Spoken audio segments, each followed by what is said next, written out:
Frédéric Ancel, bonjour. Bonjour. Vous êtes docteur en géopolitique, maître de conférence à Sciences Po Paris et je vous reçois à l'occasion de la publication de votre dernier livre, Petite leçon de diplomatie, ruses et stratagèmes des grands de ce monde, à l'usage de tous, aux éditions Autrement. Alors il y a beaucoup de choses dans ce petit livre, mais je dois dire qu'il y a parmi les passages marquants une analyse de la politique étrangère de la Turquie qui entre en résonance avec l'actualité. Alors aujourd'hui, outre ses problèmes intérieurs, la Turquie entretient des relations difficiles et le mot est faible avec tous ses voisins, tout son entourage direct. Donc Daesh, la Syrie de Bachar el-Assad, mais aussi l'Arménie, l'Israël, la Russie, l'Union européenne, bien évidemment les Kurdes. Alors qu'en 2004, Davutoglu avait formulé la doctrine, donc il était conseiller à l'époque, il est devenu ministre, il avait formulé cette doctrine « zéro problème avec nos voisins ». Alors la question simple qu'on se pose, c'est comment Erdogan en est arrivé là ?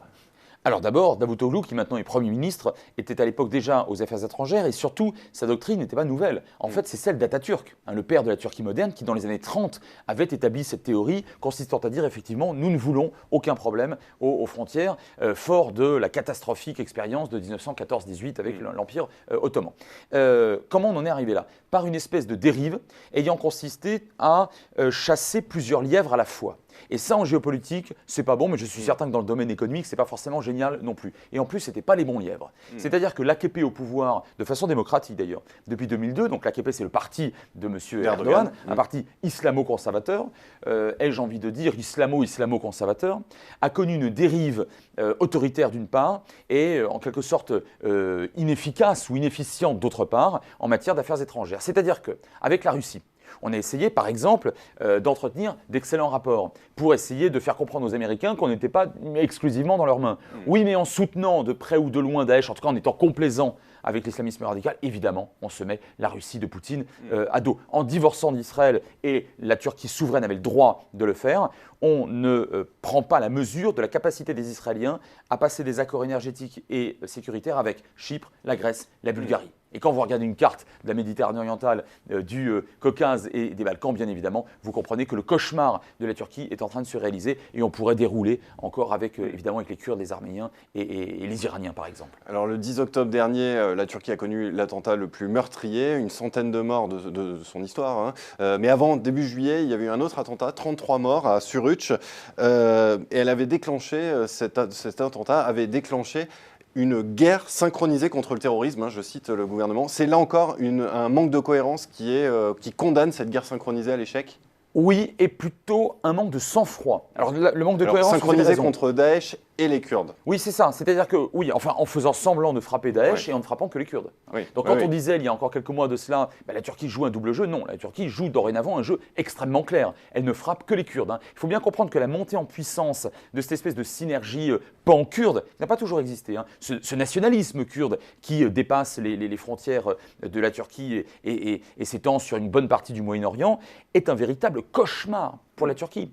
Il y a 15, 20, peut-être 25 millions de Kurdes dans l'Est anatolien et par conséquent, c'est finalement toute l'unicité territoriale et la nation turque qui est aujourd'hui en danger. Le problème, c'est que Erdogan a très concrètement déclaré la guerre, pas seulement au PKK, dont vous savez que c'est le parti des travailleurs du Kurdistan, donc un parti marxiste, qui d'ailleurs n'est pas soutenu par les autres mouvances kurdes en général. Mais là, c'est une guerre déclarée à l'ensemble du peuple kurde parce que nous avons des frappes sur le Kurdistan irakien.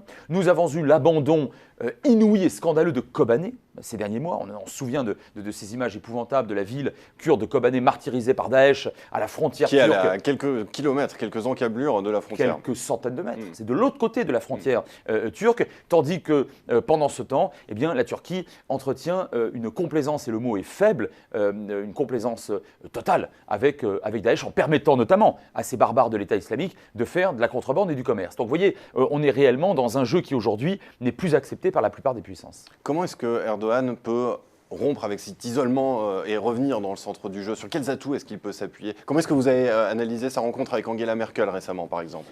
Précisément, la volonté de revenir dans les bonnes grâces de l'Union européenne et de moins faire le fier à bras ou le matamor avec les Européens. Alors, il faut bien considérer que la Turquie, officiellement, est toujours candidate à l'Union européenne. En réalité, la candidature a été réactivée il y a peu. Alors, elle a été mise de côté. Alors voilà, elle a été mise de côté, elle n'a jamais été annulée. Elle a été mise de côté, le processus n'a jamais été annulé. D'ailleurs, certains dossiers ont déjà été bouclés, fermés fermée. Donc sur certains dossiers, la Turquie est considérée comme pouvant adhérer, mais les 3/4 n'ont pas été bouclés, certains même pas encore ouverts. Bon, je parle évidemment des critères de Copenhague. Les Turcs qui se sont retrouvés effectivement isolés, c'est le moins qu'on puisse dire, sont allés retrouver les bonnes grâces de l'Union européenne, notamment sur un point extrêmement précis qui va vous intéresser, c'est l'économie. Pendant des années, on nous a vanté l'économie turque qui repartait de zéro. La banqueroute de 2001, c'est pas rien quand même, sauvée par les Américains via le FMI. Donc la Turquie effectivement a connu une croissance relativement forte comme beaucoup de pays émergents, petits ou grands BRICS, bon, appelons-les comme on veut, mais depuis quelques années, c'est terminé, comme pour les autres d'ailleurs. La croissance s'était effritée, voire effondrée. Et donc il a fallu demander aux Européens, sur la base des 2 millions de réfugiés que les Turcs, et c'est vrai, il faut le reconnaître, accueillent sur leur propre territoire, beaucoup d'argent. Alors, a priori, on est sur environ 3 milliards d'euros qui vont être versés à la Turquie à ce titre-là, ce qui va lui donner un certain bol d'air, mais évidemment, ça ne suffira pas. Et ce n'est pas là-dessus que Erdogan peut bâtir ou rebâtir une nouvelle politique étrangère. Le contrôle des migrants, ça peut être un moyen de pression vis-à-vis de l'Europe? C'est utilisé comme un moyen de pression vis-à-vis de l'Europe. C'est exact. Le problème, c'est que les Turcs laissent complaisamment passer les migrants qui fuient, les pauvres, la guerre civile, la répression, la torture en Syrie, qui fuient à la fois d'ailleurs Assad et Daesh, du côté européen. Mais ils laissent aussi les jeunes djihadistes ou pré-djihadistes européens passer complaisamment. Et ça, c'est beaucoup plus grave. Eh bien écoutez, merci Frédéric Ancel de ce décryptage de la stratégie d'Erdogan en matière de politique étrangère. Merci beaucoup. Merci à vous.